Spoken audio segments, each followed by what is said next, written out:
যার কাছে ধৈর্য নাই, সহ্য নাই, মেনে নেওয়া নাই, মানিয়ে নেওয়া নাই, তার কাছে কখনো নিয়ামত আসবে না।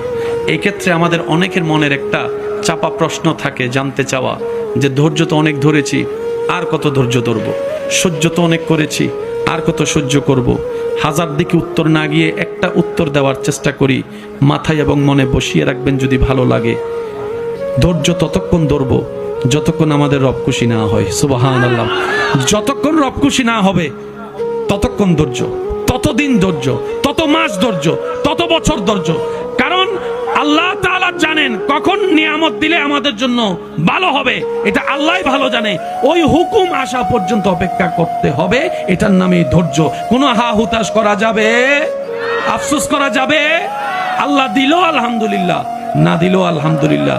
সুখ আপনাকে খুঁজতে হবে না, দেখবেন সুখ আপনার ঘরে নিজে থেকেই চলে আসবে। বলেন সুবহান।